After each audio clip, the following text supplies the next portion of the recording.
기도하고 시작하겠습니다. 사랑의 아버지 하나님 감사합니다.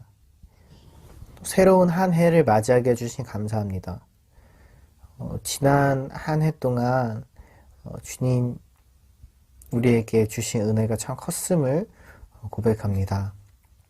그 주님의 사랑이 있었기에 그 주님의 사랑 가운데 우리가 한 해를 이겨낼 수 있었고 또 살아낼 수 있었음을 고백합니다. 다가오는 이제도 우리가 또 주님 뜻 가운데 사랑하면서 살아갈 수 있도록 도와주시고 그럴 때 주님께서 우리와 함께 해주실 줄 믿습니다. 감사드리옵고 예수님 이름으로 기도드립니다. 아멘. 함께 찬양하실게요.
영광의 주 그의 백성 구하시리 온 땅들아 기뻐하라 주리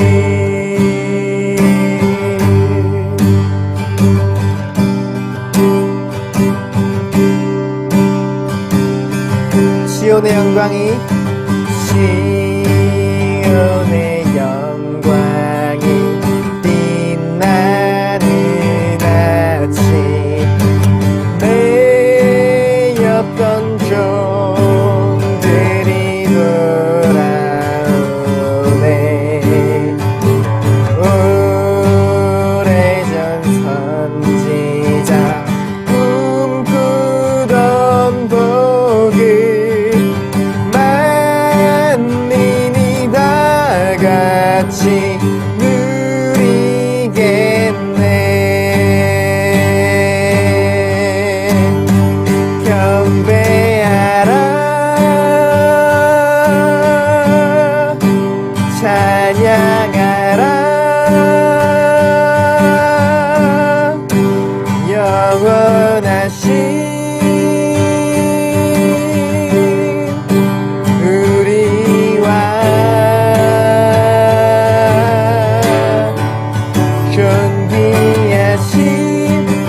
영광의 주 그의 백성 구하시리 온 땅들아 기뻐하라 주를 땅들아 땅들아 바다야 많은 섬들아 찬양을 주님께 드리어라 싸움과 죄악에 참혹한 땅에 찬양을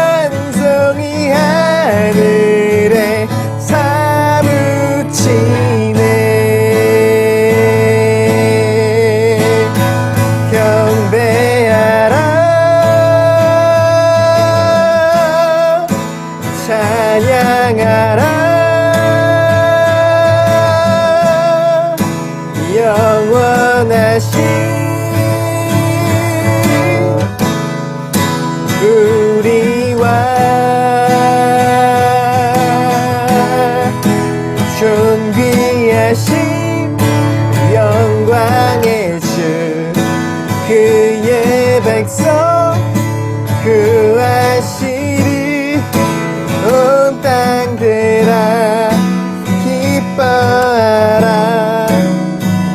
주를 한 번 더 고백합시다. 경배하라 경배하라 찬양하라 위대하신 우리와 존귀하신 영광의 주 그의 백성 구하시리 온 땅들아 기뻐하라 주리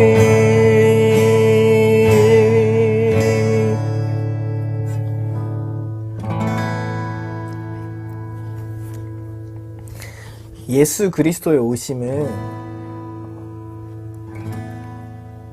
마치 희년과도 같은 것이었습니다. 예수님은 이사야서를 인용하셔서 눈먼 자들이 보게 되고 갇힌 자들이 매여있던 자들이 풀려난다고 하시면서 희년이 선포되었다고 하십니다.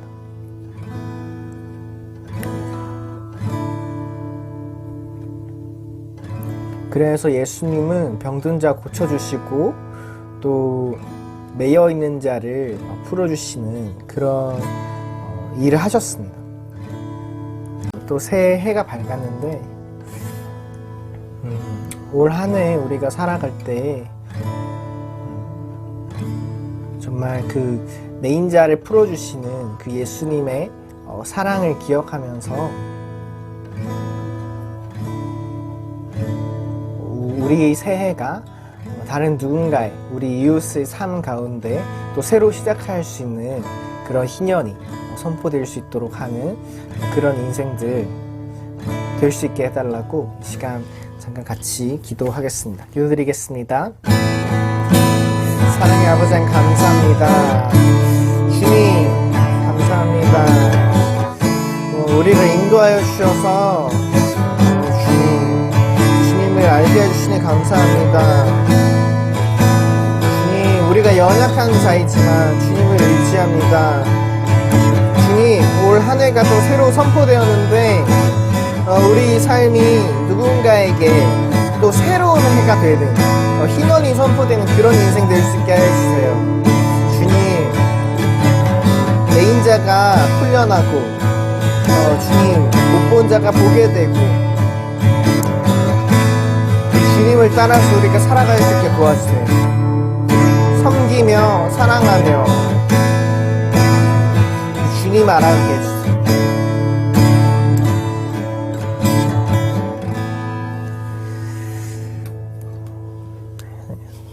사랑의 아버지 하나님 감사합니다. 우리를 또 인도해 주시고 새로운 한 해를 허락하여 주심에 감사드립니다. 지금 우리 올 한 해 가운데 더 주님 깊이 알아가길 원합니다. 더 주님 깊이 알아가서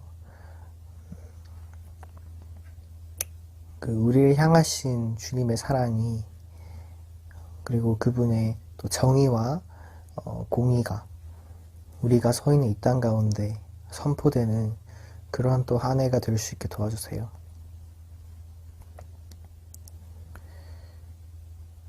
또 새로운 시작 가운데 함께 하시는 그 주님을 찬양합니다.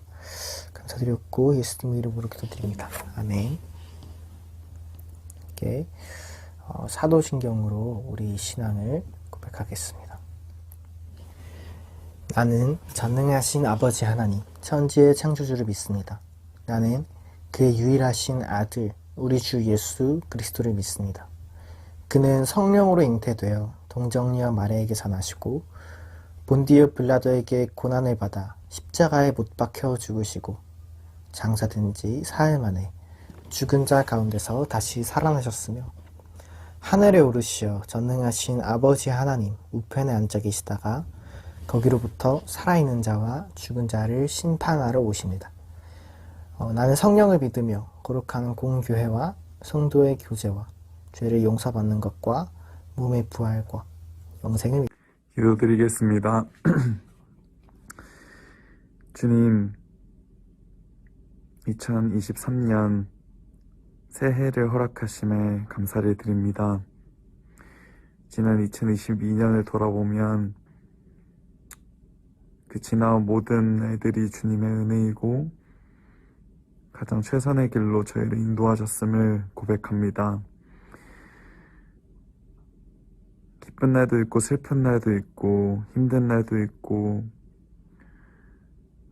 정말 그 다양한 날들이 있었는데 그 또한 하나님께서 항상 저희와 함께 계셨고 늘 저희보다 앞서가시고 저희에게 최선의 것을 허락하신다는 것을 고백합니다.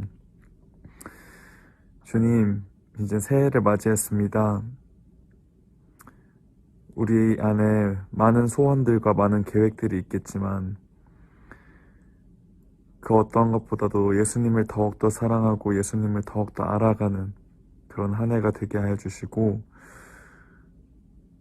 저의 계획보다는 하나님의 그 뜻이 이루어지는 그런 한 해가 될 수 있도록 인도해 주세요.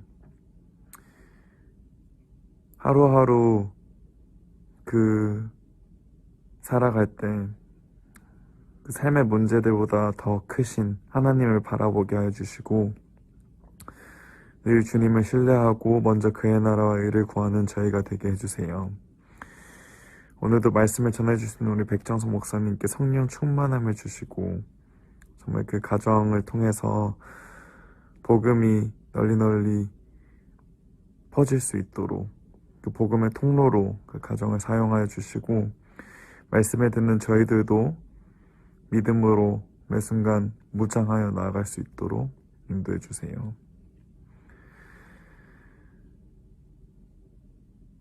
주님 앞에 모든 거 올려드리고 또 온전히 주님께 맡기며 우리 구주 예수님의 이름으로 기도드립니다. 아멘. 안녕하세요. 백목사의 시사 따라잡기.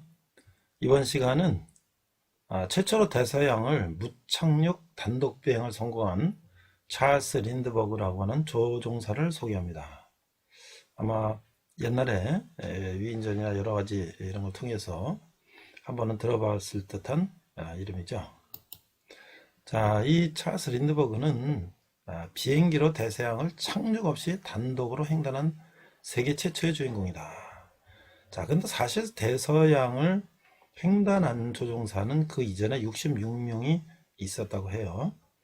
그렇지만 이 사람은 혼자서 단독으로 대서양을 비행했다는 것의 최초라는 것이죠. 자, 당시 미네소타주에서 하원의원을 지낸 찰스 어거스트 린드버그와 에반젤린 로지 린드버그의 사이에서 태어났고 디트로이트 출신으로 텍사스의 육군 비행학교 졸업하고 1925년 예비 육군 소위로 임관했다. 자, 최초로 대서양 무착륙 단독 비행. 1925년에는 우편 항공기 조종사로 일했는데 얼마 뒤에 33시간 동안에 미국에서 프랑스 대서양을 무착륙 단독 비행을 해서 세계적 영웅이 되었다. 그리고 프랑스 이주에서 생리학자 A. 카렐과 함께 장기를 몸박해서 산채로 보관하는 카렐 린드버그 펌프를 만들었다. 또 이제 육군본부에 들어가기도 하고 미국에서 민간으로 살다가 태평양 전쟁이 일어나니까 전쟁에 참가하기도 하고 미국 예비역 공군 준장이 되기도 했다. 한마디로 인생의 절반 이상을 비행에 쏟은 사람이다. 여기 이제 파리에 린드버그가 착륙하는 걸 이제 많은 사람들이 나와서 보고 있는 장면이죠. 자, 이게 사실 이제 앞에서 말씀드렸지만 앞에서 66명이 2명 또는 여러 이제 모양의 비행기를 타고 대서양을 횡단을 했어요. 그리고 이제 영국까지 가고 이제 이랬는데 이제 미국에서 출발해 가지고 프랑스까지 아주 완벽하게 대서양을 넘었다. 그것도 33시간 동안 혼자서 이래서 이제 최초로 단독비행, 무착륙 단독비행이다. 이렇게 이제 기록을 남기게 되었죠. 자, 그래서 이제 처음 대상을 이제 무착륙 횡단한 것은 10년 전에 알콕과 아서 브라운이라는 영국 사람이 이제 영국의 뉴펀들랜드를 출발해서 아일랜드에 도착한 것이다. 그 다음에 이제 그렇게 기록이 남아 있는데요. 이 린드버그는 나중에 또 이런 불행한 일도 겪게 됩니다. 부의 명문가의 딸이자 아내인 앤 모르 린드버그와 함께 사이에서 아이가 태어났는데 그 아이가 유괴를 돼서 이 전 세계의 유명한 인물의 자녀가 또 유괴되니까 전 세계 뉴스가 됐는데 그 린드버그가 얼마나 유명한지 사람이 이제 주식거래소 월가 있는 주식거래소 가면 그것이 중단될 정도로 또 어머니가 미용실 간다 해도 경찰이 막 교통정리할 정도로 그렇게 유명한 인사가 됐는데 그 유괴를 당했다니까 얼마나 이게 이제 세계적인 이슈가 됐겠어요. 그래서 5만 달러, 10만 달러 계속 범인들이 많은 돈을 요구했다고 하죠. 결국 이제 돈을 건넸지만 이 아이는 이제 죽게 되는 그런 불행한 사건도 겪게 됩니다. 그 다음에 이제 2차 세계대전 때 이는 이제 어떻게 보면은 좀 우생학에 좀 관심을 가져서 그런지 이제 히틀러에 동조하는 그런 발언도 했다고 하는데요. 결국 그러나 그런 군인이었기 때문에 나중에 2차 세계대전 나니까 이제 미국의 이 파일럿을 양성하는 조종 교관 그런 기술 고문 역할을 해서 이제 이 전투기를 조종하는 조종사를 가르치는 그런 임무를 하고 또 실제 그가 전선에 비행기를 타고 나가서 비행기에서 적의 전투기를 정찰기를 격추시키기도 했던 그런 인물이기도 합니다. 그래서 이제 이 타임지가 선정한 올해의 인물이 되기도 했는데요. 사실 이게 타임지의 올해의 인물이라는 것은 이 연말 연초 또는 이런 좀 비시즌에 특별한 이슈가 없을 때 그의 주연 인물을 소개하는 것인데 이때 린드버그가 처음으로 소개가 됐다는 것이죠. 자, 제가 오늘 린드버그를 소개하고자 하는 것은 그의 묘비병입니다. 찰스 린드버그의 묘비병은 시편 139편 9절이 쓰여 있다고 해요.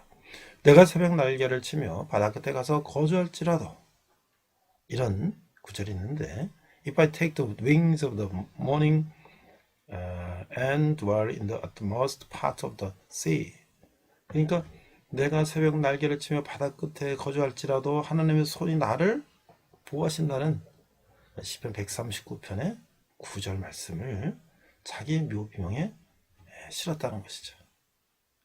그러니까 그가 자기 묘비명에 시편 139편을 실을 정도라면 그가 얼마나 시편 139편을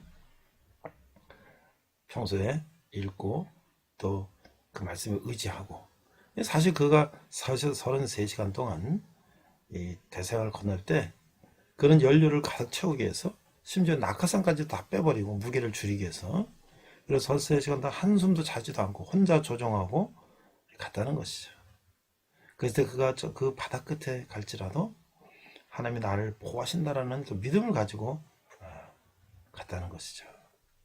그래서 정말 이 세계의 이 조종사도 그의 마음속에 하나님의 이 시편 139편 말씀을 의지하고 그가 같은 세계적인 어떤 성공을 거뒀다는 것을 우리가 다시 확인할 수가 있었습니다. 이상 백목사의 그전 시사브리핑이었습니다. 이번 시간은 다윗의 가들 두 번째 시간으로서 시편 139편을 나누고자 합니다. 자, 먼저 시편 139편 9절로 10절을 나누도록 하겠습니다. 9절, 내가 새벽 날개를 치며 바다 끝에 가서 거주할지라도. 10절, 거기서도 주의 손이 나를 인도하시며 주의 오른손이 나를 붙드시리이다. 영어 NASB 버전은 이렇게 되어 있습니다. 9절, If I take the wings of the dawn, if I dwell in remotest part of the sea. 10절, Even though thy hand will lead me, and thy right hand will lay hold of me. 이렇게 되어 있어요. 자, 이 다윗의 시편 139편은 하나님의 속성, 하나님을 묘사하고 있는 것이죠. 자, 다윗의 시를 이렇게 네 파트로 나눠보면 처음에 1절부터 6절은 전지전능하신 하나님을 이렇게 소개하고 있습니다. 1절, 여호와의 주께서 나를 살펴보셨으므로 나를 아시나이다. 2절, 주께서 내가 앉고 일어섬을 아시고 멀리서도 나의 생각을 밝히 아시오며. 3절, 나의 모든 길과 내가 눕는 것을 살펴보셨으므로 나의 모든 행위를 익히 아시오니. 여호와여, 내 혀의 말을 알지 못하는 것이 하나도 없으시니이다. 주께서 나의 앞뒤를 둘러싸시고 내게 안수하셨나이다. 6절, 이 자식이 내게 너무 기한이 높아서 내가 능히, 이 지식이 내게 너무 기한이 높아서 내가 능히 미치지 못하나이다. 자, 두 번째는 이제 무소부재이신, 어디든지 계시는 하나님을 이렇게 소개하고 있어요. 7절, 내가 주의 영을 떠나 어디로 가며 주의 앞에서 어디로 피하리까? 내가 하늘에 올라갈지라도 거기 계시며 스월에 내 자리를 펼지라도 거기 계시니이다. 9절, 오늘 본문이죠. 내가 새벽 날개를 치며 바다 끝에 가서 거주할지라도. 10절, 거기서도 주의 손이 나를 인도하시며 주의 오른손이 나를 붙드시리이다. 내가 혹시 말하기를 흑암이 반드시 나를 덮고 나를 두른 빛은 밤이 되리라 할지라도. 12절, 주께서는 흑암이 숨기지 못하며 밤이 낮과 같이 비추이나니 주에게는 흑암과 빛이 같음이니이다. 이 세 번째는 영원 불변하신 하나님을 이렇게 소개하고 있어요. 주께서 내 내장을 지으시며 나의 모태에서 나를 만드셨나이다. 내가 주께 감사함은 나를 지으심이 힘이 기묘하심이라. 주께서 하시는 일이 기이함을 내 영혼이 잘 아나이다. 15절, 내가 미리 은밀한 데서 지음을 받고 땅의 깊은 곳에서 기이하게 지음을 받을 때에 나의 형체가 주의 앞에 숨겨지지 못하였나이다. 내 형질이 이루어지기 전에 주의 눈이 보셨으며 나를 위하여 정한 날이 하루도 되기 전에 주의 책에 다 기록이 되었나이다. 하나님이여, 주의 생각이 내게 어찌 그리 보배로우신지요? 그 수가 어찌 그리 많은지요? 18절, 내가 세려고 할지라도 그 수가 머리보다 많도소이다. 내가 깰 때에도 여전히 주와 함께 있나이다. 네 번째는 13절, 18절은 완전 거룩하신 하나님을 이렇게 묘사하고 있어요. 19절, 하나님이여, 주께서 반드시 악인을 죽이시리이다. 피 흘리기를 즐기는 자들아, 나를 떠날 자다. 20절, 그들이 주를 대하여 악하게 말하며 주의 원수들이 주의 이름으로 헛되이 맹세하나이다. 21절, 여호와여, 내가 주를 미워하는 자들을 미워하지 아니하오며 주를 치러 일어나는 자들을 미워하지 아니하나이까. 내가 그들을 심히 미워하니 그들은 나의 원수들이니이다. 23절, 하나님이여, 나를 살피사 내 마음을 아시며 나를 시험하사 내 뜻을 아옵소서. 24절, 내게 무슨 악한 행위가 있나 보시고 나를 영원한 길로 인도하소서. 자, 주 앞에서 어디로 피하리까? 어디에서나 계시며 시간을 초월하 영원히 계시는 하나님 앞에서 경외와 감사를 노래하는 이 다윗의 시로 이 신학적인 측면에서도 매우 뛰어난 시라고 하는 거예요. 시편 가운데서 하나님의 편재성, 어디나 계시고 또 무시간성, 영원하신 하나님께 극적으로 표현하는 것은 없다고 하는 거예요. 시편 가운데서 또한 이 시 전체는 그런 하나님 앞에서 느끼는 깊은 경외감, 두려움과 이 존경한 마음이 무겁게 깔려있다고 하는 거예요. 19절부터 갑자기 악인에 대한 저주로 바뀌는 것도 특이하죠. 걸어가신 하나님이 이 악인을 심판하신다는 거죠. 그럼 우리가 한 절 한 절씩 다시 한번 살펴보면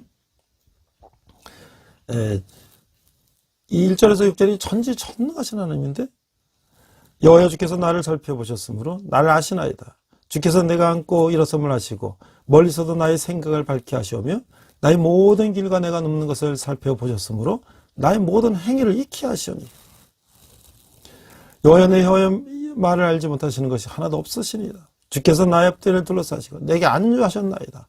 이 지식이 내게 너무 기만이 높아서 내가 능히 미치지 못하나이다. 그러니까 주께서 나를 감찰하신다. 1절. 눕고 일어나고 모든 행위를 아신다. 이 3절. 나의 마음과 생각까지도 아신다. 이 4절. 하나님은 진정 전자시고 그 지혜가 높아서 인간으로서는 도저히 그 경지에 다다를 수가 없다고 하는 거예요. 6절. 5절 인간이 결코 하나님의 손에서 벗어날 수 없음을 의미하고 있어요. 이 두 번째 7절과 12절을 보면 내가 주의 영을 따라 어디로 가며 주의 앞에서 어디로 피하리까? 내가 하늘에 올라갈지라도 거기 계시며 스월의 내 자리를 펼지라도 거기 계시니이다. 내가 새벽 날개를 치며 바다 끝에 가서 거주할지라도 거기서 주의 손이 나를 인도하시며 주의 오른손이 나를 붙드시리이다. 내가 혹시 말하기를 흑암이 반드시 나를 덮고 나를 두른 빛은 밤이 되리라 할지라도 주께서는 흑암이 숨기지 못하며 밤이 낮과 같이 비추니나니 주께서는 흑암과 빛이 같음이니이다. 여기서는 이게 주님의 이 편지하심, 어디나 거하심을 노래하고 있는 거예요. 주님은 어느 곳에나 계심으로 주의 품에서 벗어날 수가 없다고 하는 거예요.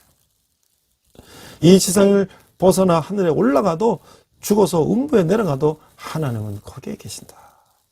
원힘을 다하여 바다 끝까지 달려가 봐도 하나님은 거기에 계신다라고 하는 것이죠. 10절에서 하나님의 편지가 구원과 연결되어 있다는 거예요. 저 기자가 어느 곳에서 헤매일지라도 하나님은 그곳에서 그를 이끌어내줄 것이다 라는 믿음이라는 거예요. 다윗이 혹시 하나님으로부터 피하고 싶어 밤에 흑암이 덮기를 바란다 해도 빛이신 하나님 앞에서는 밤도 낮처럼 환하게 된다고 하는 거예요. 자, 영원불변하심을 이렇게 묘사하고 있죠. 주께서 내 내장을 지으시며 나의 못해서 나를 만드셨나이다. 내가 주께 감사하면 나를 지으심이 심히 기묘하심이라. 주께서 하시는 일이 기함을 내 영혼이 잘 아나이다. 내가 은밀한 데서 지음을 받고 땅이 깊은 곳에서 기이하게 지음을 받은 때에 나의 형체가 주의 앞에서 숨겨지지 못하였나이다. 내 형질이 이루어지기 전에 주의 눈이 보셨으며 나를 위하여 정한 날이 하루도 되기 전에 주의 책에 다 기록이 되었나이다. 하나님이여 주의 생각이 내게 어찌 그리 보배로신지요. 그 수가 어찌 그리 많은지요. 내가 세려갈지라도 그 수가 모래보다 많도소이다. 내가 깰 때에도 여전히 주와 함께 있나이다. 그러니까 하나님의 무시간성이 영원성을 이 노래한 것이죠. 주는 모든 인간보다 먼저 계셔서 하나님의 인간의 오장육부를 지으셨는데 그 솜씨는 신비하고 기묘해서 측량할 수가 없다고 하는 거예요. 못해서 생명이 생겨날 때 그 모습이 완전히 갖추기 전부터 하나님이 보시고 계셨다고 하는 거예요. 아직 형체가 전혀 없을 때, 즉 만세 전부터 이미 그를 탄생시키기 위해서 생명책에 기록해 놓으셨다고 하는 거예요. 은밀한 곳, 땅이 깊은 곳은 어머니의 자궁을 비유적으로 표현한 것이에요. 하나님의 지혜 무궁하심은 인간으로서는 도저히 셀 수 없는 모래와 같다고 하는 것이죠. 다윗은 전지전능하신 하나님 앞에서 깊은 경외감을 느끼고 있는 거예요. 자, 이 완전 거룩. 하나님의 주께서 반드시 악인을 죽이시리다. 비행기를 즐기는 자들아 나를 떠날지어다. 그들이 주를 대하여 악하게 말하며 주의 원수들이 주의 이름으로 헛되이 맹세하나이다. 여호와 내가 주를 미워하는 자들을 미워하지 아니하며 주를 치러 일어나는 자들을 미워하지 아니하리까. 내가 그들을 심히 미워하니 그들은 나의 원수들이니이다. 하나님이여 나를 살피사 내 마음을 아시며 나를 시험하사 내 뜻을 아옵소서. 내게 무슨 악한 행위가 있나 보시고 나를 영원한 길로 인도하소서. 자, 이 주제는 갑자기 악인에 대한 저주로 바뀌어요. 여기서는 하나님께서 하나님께 호소하며 악인의 세력을 멸하고자 하는 이 기자의 마음을 엿볼 수 있는 거예요.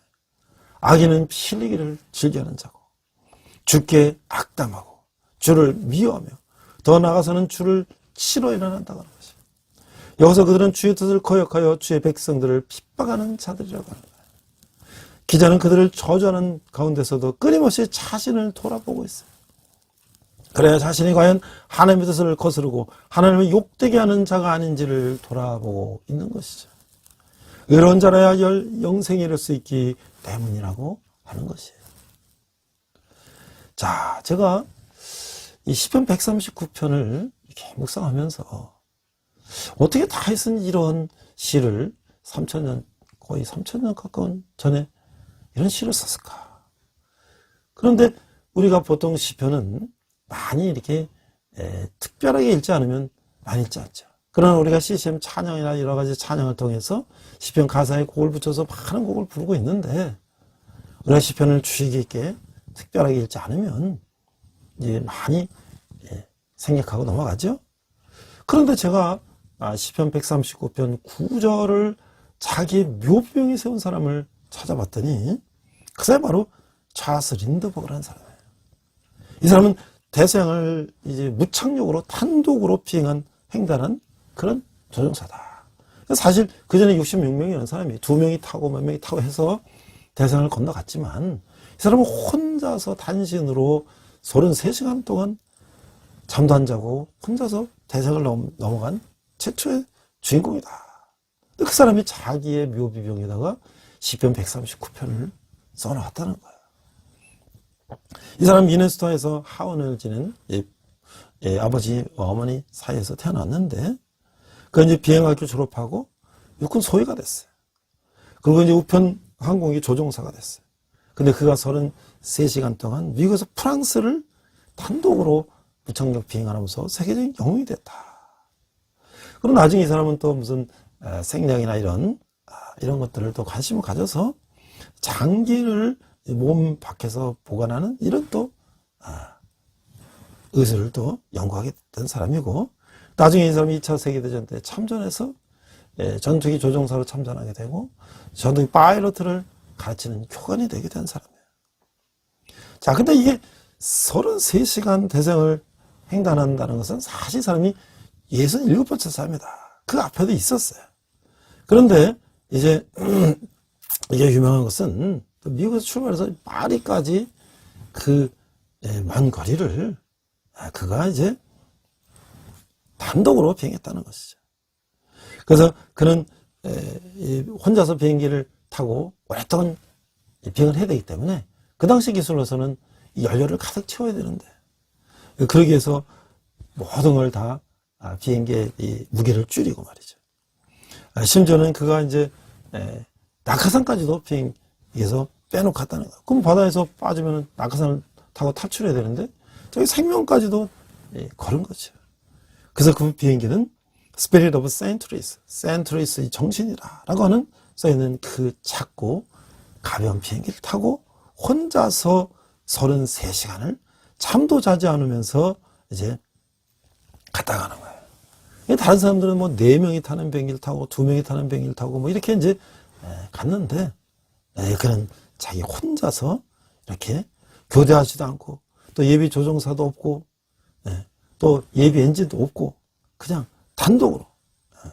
그래서 뭐 거기 이제 조명탄, 무전기, 전등, 뭐 낙하산 이런 거 다 빼놓고 단신으로 날아갔다는 거죠.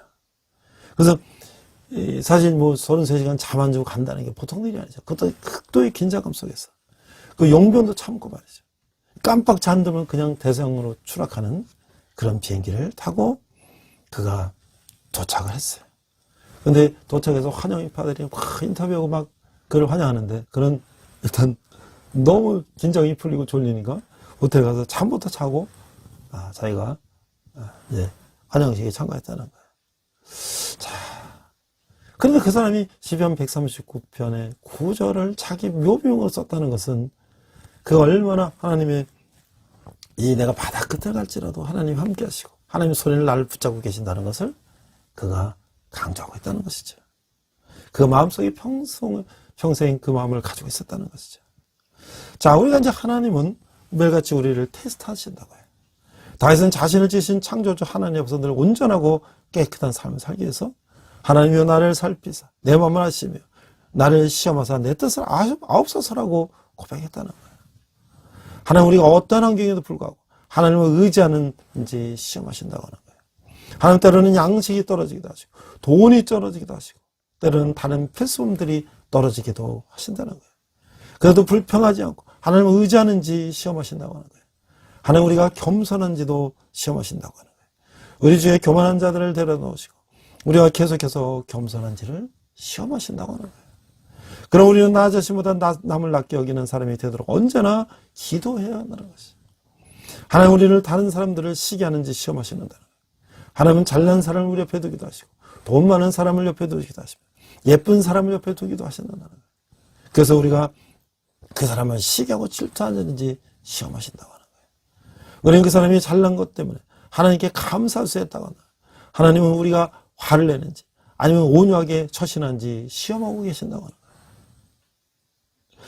하나님은 화날 만한 일들을 우리 주위에 두시고 가정에서 직장에서 화날 만한 일이 있을 때 우리는 온유하게 처신하는 사람이 되도록 기도해야 한다는 것이죠. 하나님 우리가 사람을 차별하는지 시험하고 계셔요. 하나님 우리 주위에 성격이 다른 사람을 두기도 하시고 사고방식이 다른 사람을 두기도 하시고 두드러지게 차이가 있는 사람들을 두기도 하시면서 우리가 그들을 차별하는지 혹은 융하기를 노력하는지를 살펴보신다는 거예요. 자, 우리가 이제 시편을 통해서 한 4가지를 우리가 시편을 이렇게 해석하는 방법을 살펴보면 첫 번째는 뭐냐면 그 시편의 표제를 통해서 역사적인 맥락을 이해한다는 거예요. 그 시편 150편 중에서 115편의 편집자의 표자가 표현되어 있어요. 그 표제는 저자가 이 저작 배경이나 시의 공식 용도, 또 음악적 규정 등을 이제 표기하는데 우리가 이제 시편을 보면 뭐 이런 말이 있죠. 마스길이라. 이건 깨닫다, 생각하다라는 뜻인데 시칼이라는 말에서 유명했는데 교훈을 말하는 거예요. 교훈, 반성. 자, 여기서 한 13편이 있어요. 자, 그 다음에 또 데힐라라는 시편이 있는데 이건 찬송이나 찬송시다. 또 미즈모르라는 데 이건 시라는 뜻인데 이 현악기를 향해서 이제 많은 노래를 부르는 것을 말하는 거예요. 네 번째는 이제 시르라는 건데 노래, 축제 때 부르는 노래. 믹담이라는 말도 있죠. 이것은 이 어원에 따라 다른 견해가 있는데 이거는 뭐냐면 그 속의 시, 속량의 시, 구속, 속량의 시다. 이게 데필라라는 게 있어요. 데필라. 이게 기도라는 거, 기도. 이 시는 바로 기도라고 하는 것이죠. 식가연이라는 게 있습니다. 이 표제문은 분명하지 않지만 학자들은 이게 쉐구라는 아카다에서 파생이 됐는데 슬픈 노래, 애통의 노래. 그 시편은 우리가 슬픈 우리의 애통함을 노래하는 것도 있죠. 이게 셀라란 말이에요. 셀라. 이게 쌀날인데 그는 올리다. 하나님께 올린다 말이에요. 이게 소리나 주의 리듬을 높이는 음악적인 용어예요. 그래서 피아노 반주에서 포르테 강하게 하라는 것과 같다는 거예요. 이런 다양한 이 표제를 통해서 시편을 하나님께 올려드린다는 거죠. 자, 그 다음에 두 번째는 이스라엘 예배의식의 특정한 면을 고려해야 된다. 여호와 백성이 찬양과 기도로 그분을 노래하는 시편에서 우리는 예배 중심에 대해서 기도해야 된다는 거예요. 시편이 강조하는 예배는 하나님의 선하신 본성과 사랑 그리고 우리를 위한 그분의 놀라운 행위를 회상함으로써 살아계신 하나님께 초점을 맞추는 예배다. 그다음 시편들이 갖는 특정한 구조와 주제를 고려해야 된다. 시편의 시는 히브리 문화를 근거로 한 탁월한 문학 작품이다. 히브리 시의 특징은 병행법과 이합체인데 병행법은 한 줄이나 한 행이 다른 줄이나 행과 대꾸를 이룬 것이다. 이합체는 시의 각 행을 히브리 알파벳 순서로 이제 짓거나 앞에 글자를 모으면 하나의 말이 들어도 맞는 것이다. 이게 말이죠. 우리가 이제 A, B, C, D 하면 이게 알파벳이 나오잖아요. 그럼 A는 R로 시작되는 단어로 시작하면서 B는 B로 시작하는 단어로 시작하면서 하듯이 이 시를 그렇게 정말 이 구슬을 보배로 이렇게 꿰듯이 시를 쳤다는 거야. 참 대단한 이게 하나님의 영감 없이 어떻게 이렇게 할 수가 없는 것이죠. 마지막 네 번째는 메시아 사상을 고려해야 된다. 이 시편들 중에 여러 편의 시가 왕으로 오실 메시아, 예수 그리스도를 이제 표현하고 있다는 거예요. 종으로 오실 메시아, 우리 예수 그리스도, 그리고 하나님의 아들 예수 그리스도로 오실 메시아를 표현한 예언적인 노래다.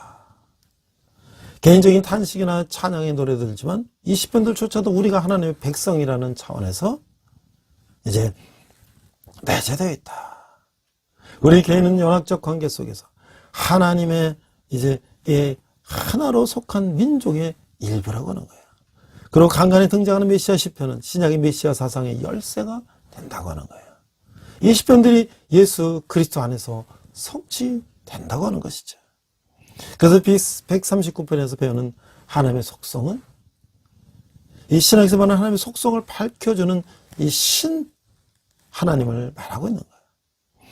하나님의 속성은 그게 비공유적 속성, 초월성, 우리 인간을 초월하는 하나님의 속성을 이 하나님만 가지고 계신 속성을 표현하기도 하고, 공유적인 속성, 하나님께 우리에게 주셔서 우리가 함께 갖고 있는 거, 은혜라든지 이런 사랑, 이런 것들을 또 우리가 내재성을 풀려놨어요. 그 초월성과 내재성을 풀려놨다는 거예요. 같이 이제 우리에게 보여주고 있다는 거예요. 초월성으로서 하나님만이 갖는 속성에는 전지전능하시고, 1장에서 1절에 6절 무소부재하시고, 7장 7절에 12절 영원불변하시고, 13절에 18절 그리고 완전 거룩하신 하나님을 이렇게 말씀하고 있다고 하는 것이에요. 이 사랑과 이 사람과 공유하는 공유적 속성에서는 은혜와 자비와 이런 것들이 이제 있는 것이죠. 제가 앞서 말씀드린 것처럼 이 자스리 빈더 부분은 이 부분에 내가 새벽 날개를 치며 바다 끝에 가서 거할지라도, 그래서 이 시편을 자기의 묘비에다 쓸 정도였다는 거예요. 그래서 이 세계 단독으로, 무착륙 단독으로 33시간 30분 동안의 이 목숨을 건 비행을 통해서 대서양을 횡단했던 사람이에요. 이제 시편 139편을 자기의 묘비에다 쓸 정도로 얼마나 이 시편 말씀을 그가 늘 묵상하고 자기 인생을 거의 다 걸었을까요? 자, 너무나도 간절하고 싶었던 일하면 막 엔돌핀이 나오지. 비행기 없이도 날 수 있을 것 같은 기분이 들 정도라고 그런 말했어요. 그래서 찰스 린드버그는 세계 최초 무착륙 단독 비행에 성공해서 미국이 영위됐는데, 그가 영어로 If I take the wings of the morning and dwell in the utmost parts of the sea 라고 하는, 이제 내가 새벽 날개를 치며 바다 끝에 가서 할지라도 라는 말씀을 자기 뼈에다 써달라고 할 정도로, 그는 이제 시편 139편 9절로 바다와 하늘의 이미지가 그의 생애와 아름답게 조화될 수 있었다고 하는 거예요. 물론 그는 자기 아들이 유괴되고 살해당하는 아픔을 겪었지만 그는 하늘과 바다를 꿈꾸며 그가 그 고통을 견뎌냈다고 하는 것이에요. 마지막으로 시편 139편을 우리가 묵상하면서 오늘 말씀을 마치고자 합니다. 참으로 하나님은 빛이시며 우리에게서 멀리 떠나 계시는 분이 아닙니다. 우리가 그를 힘입어 살며 기도하며 있습니다. 시편 139편이 이 사실을 다시금 일깨워줍니다. 조용히 이 말씀을 묵상해 봅니다. 여호와여, 주께서 나를 감찰하시고 아셨나이다. 주께서 나의 앉고 일어섬을 하시며 멀리서도 나의 생각을 통촉하시며 나의 길과 눕는 것을 감찰하시며 나의 모든 행위를 익히 아시오니 여호와여, 내 혀 말을 알지 못하시는 것이 하나도 없으시니다. 주께서 나의 전우를 들으시며 내게 안수하셨나이다. 이 지식이 내게 너무 기한이 높아서 내가 능히 미치지 못하나이다. 내가 주의 신을 떠나 어디를 가며 주의 앞에서 어디로 피하리까? 내게 혹시 말하기를 흑암이 나를 덮고 나를 두른 빛은 밤이 되리라 할지라도 주께서 흑암이 숨기지 못하며 밤이 낮과 같이 비치나니 주께서 흑암의 빛이 일반인이다. 내가 은밀한 곳에서 지음을 받고 땅의 깊은 곳에서 기이하게 지음을 받을 때에 나의 형체가 주의 앞에 숨기지 못하였나이다. 하나님이여 주의 생각이 내게 어찌 그리 보배로우신지요? 그 수가 어찌 그리 많은지요? 내가 세려갈지라도 그 수가 모래보다 많도소이다. 내가 낄 때에는 오히려 주와 함께 있나이다. 하나님이여 나를 살피사 내 마음을 아시며 나를 시험하사 내 뜻을 아옵소서. 내가 무슨 악한 행위가 있다 보시고 나를 영원한 길로 인도하소서. 이 시편 기자는 3000년 전쯤에 이런 시를 지어서 하나님께 대한 그의 지식과 정서를 노래했어요. 그리고 그 지식이 너무 기이하다고 했어요. 그리고 보면 시간의 간격이라는 것은 별 의미가 없어 보이기도 해요. 주께서 하루가 1000년 같고 1000년이 하루 같다는 그 말씀이 사실이죠. 그때 지은 씨가 오늘 우리에게 이렇게 생생하게 우리에게 느껴지고 있는 것이죠. 이제 새해가 저물고 새해가 시작이 됩니다. 온 우리를 창세전부터 우리를 예정하시고 우리를 지으시고 우리를 보호하시는 하나님을 의지하며 우리 새해도 힘차게 나아가면 좋겠습니다. 기도하겠습니다. 하나님 아버지 은혜를 감사합니다. 내가 저 바다 끝에 갈지라도 하나님께서 나를 보호하시고 하나님의 손으로 나를 지켜주신다는 믿음을 가지고 우리가 새해도 우리가 힘차게 이제 나갈 수 있는 저희들 되게 하여 주시옵소서. 감사드리며 예수님 이름으로 기도했습니다. 아멘. 이 시간 헌금 찬양 하시겠습니다.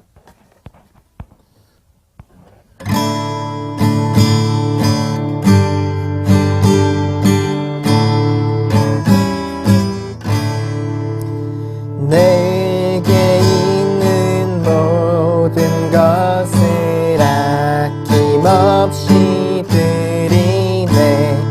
사랑하고 의지하며 주만 따라 살리라.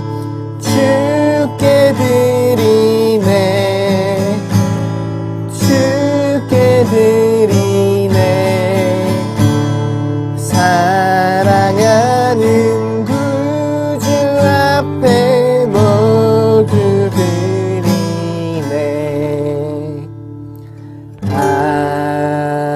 아멘.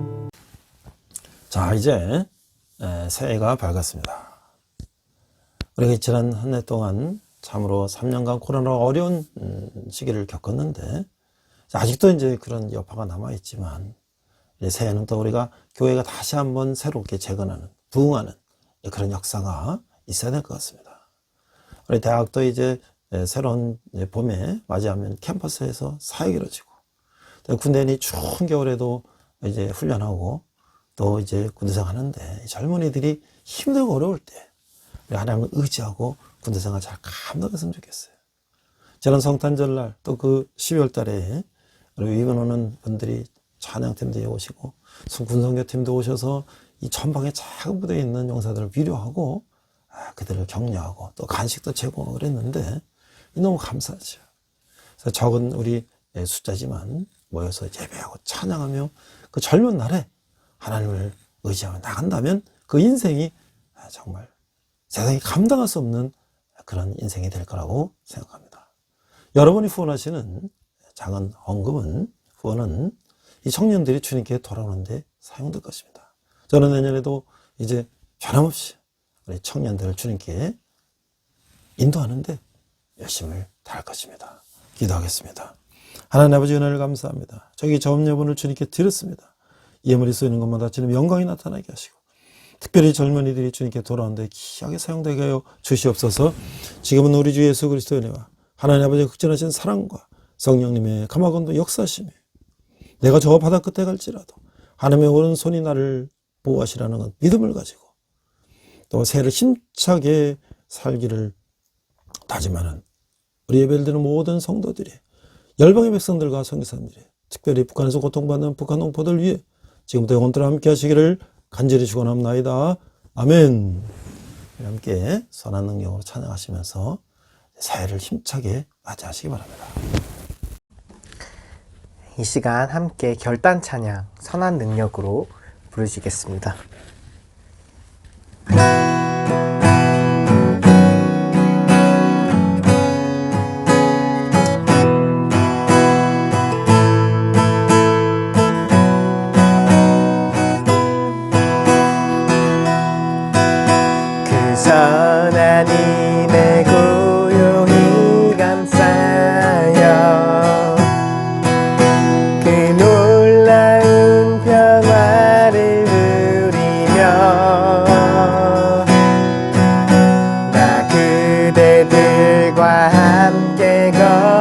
걸어가네.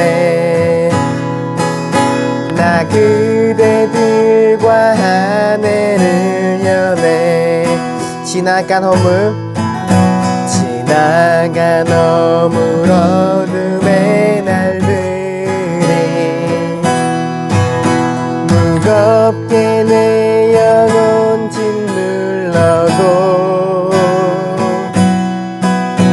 오 주여 우릴 외면치 마시고 약속의 구원을 이루소서. 그 선한 힘이 우릴 감싸시니 믿음으로 일어나리 기대하네. 주 언제나 우리와 함께 계셔. 하루 또 하루가 늘 새로워. 주께서 밝히신 작은 촛불이